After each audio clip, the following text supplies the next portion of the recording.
morning, everyone. This fine, beautiful Sunday morning before it starts raining.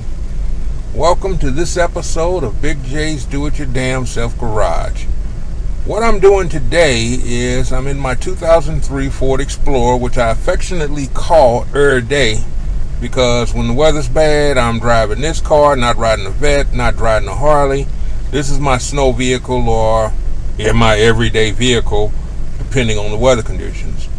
But I developed a problem. As you can see by this orange light right there, that is the engine service soon light.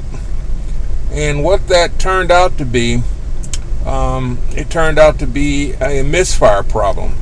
What you can do with any auto store, Advanced Auto or AutoZone or Napa, they have code readers that they have in stock that you can go and borrow and test the code on your vehicle. And this one came back with a code of misfire on cylinder 6. Now, with cylinder 6, or with the misfire code, there's a couple things that could be going on. You could have a bad spark plug, you can have a bad wire, or what I think is the problem based on my years of doing this kind of stuff, my ignition coil is bad. This car's got 126,000 miles on it, and that's about the time you start seeing those ignition coils wear out. They generate a lot of heat because they generate spark, so they have a shelf life, and actually they're very easy to replace. And the next part of this video, I'll show you how to replace one and hopefully get rid of this code.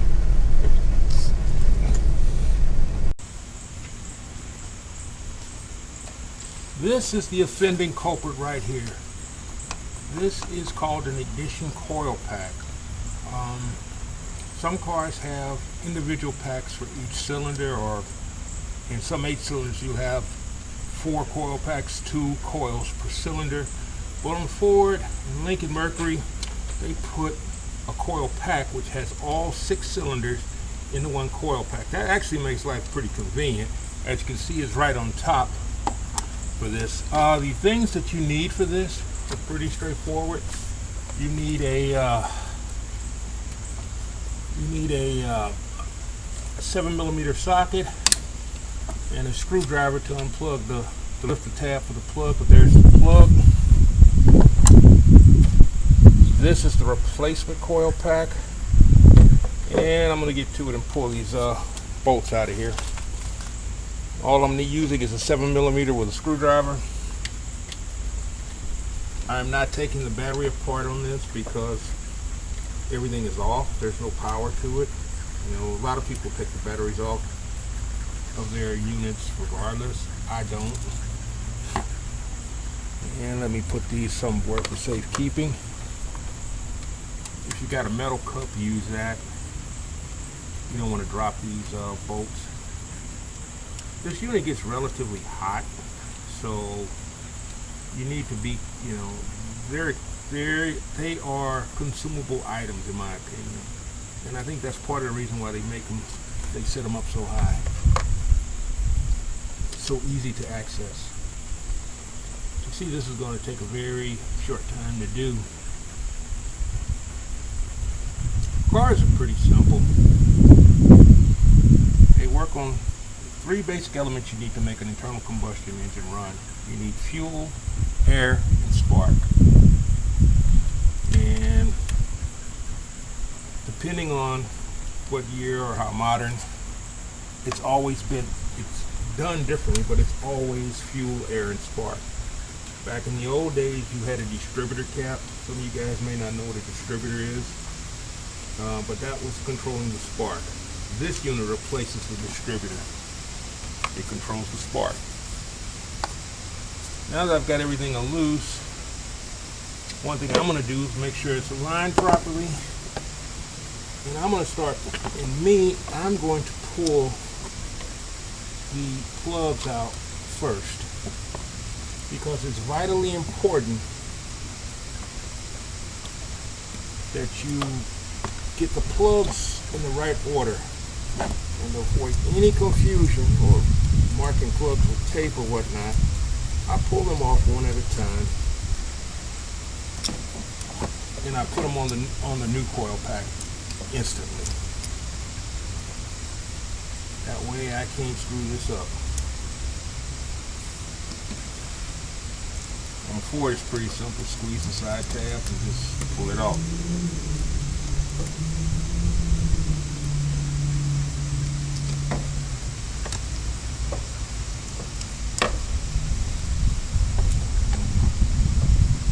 That looks pretty good and clean.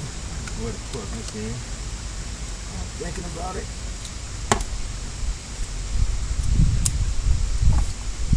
Make sure they're on tight.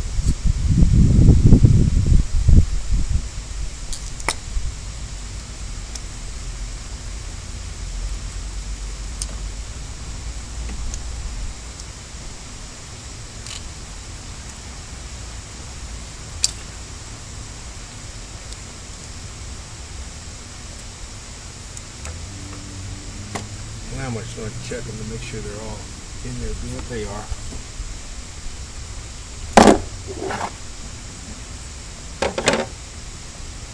Once I have that, I get it lined back up, which is pretty straightforward.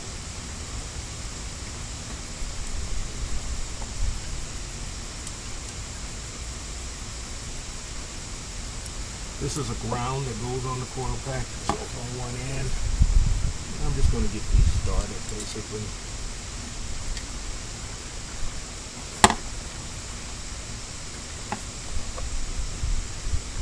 The coil pack itself, this is a nod to my man Sam Calicio. He suggested going to Rock Auto for parts, and they do have cheaper parts.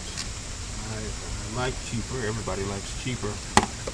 But my issue with Rock Auto's parts were they were too low price-wise compared to the auto store. I'm talking, Rock Auto has this coil pack for $20-some. This one costs $90. If it had been a $10 or $15 difference, I'd have been fine with that.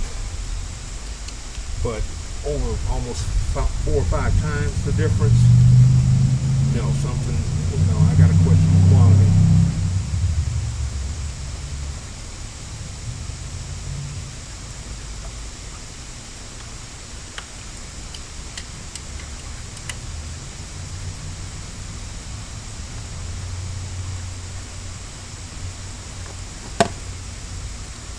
As you can see, I'm folding these bad boys down.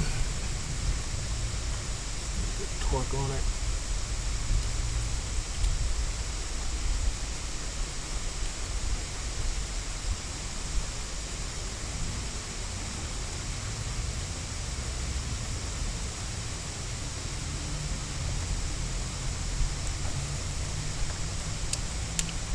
Check them all, make sure they're all tight. There they are. I'm going to move these around so that I don't run into any problems. Make sure I'm not getting anywhere near any fan or anything like that. And there we have it. It's completed.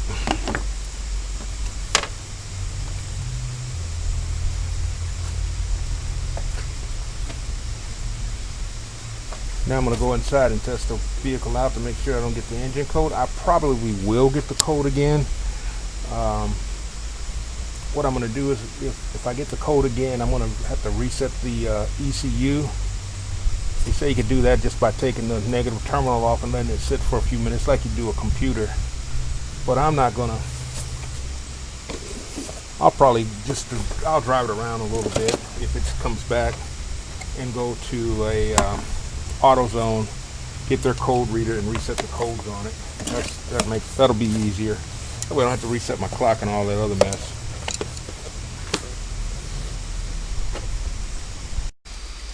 Well, I'm back in the car. Let's start this bad boy up. We'll see what she does.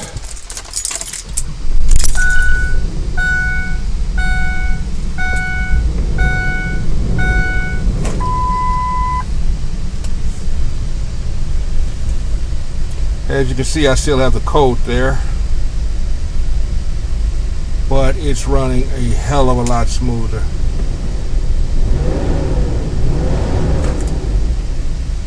not getting the miss. So I probably will have to go and either reset the code or do it by taking the battery terminal off. I kind of want to drive it to see how everything's running. Oh, this thing's running smooth now.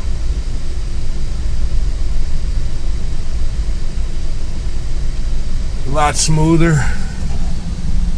RPM steady around 1,000. I got a door open and no seatbelt on, but it looks like another Big J's Do It Your Damn Self Garage project is done. Although I'm probably going to film it if I can't get that light out. Like I said, I probably just need to go and reset the code, or maybe it'll reset itself. But I don't believe in it resetting itself, so I'll just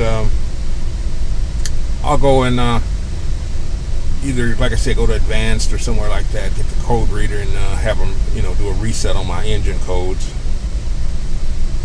Oh my God, this thing is much smoother. It was starting to burn gas too. I think that's a sign the engine's not running right. If it's only running on 5 cylinders, it obviously is not running right. Now, honestly, I took a look at the plug or the wires and the plugs before I did this.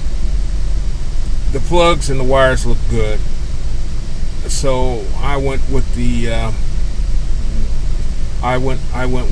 ignition coil replacement. But to do it the right way, I need to replace the wires and the plugs regardless of how good they look, so that way I'd be sure I got everything right.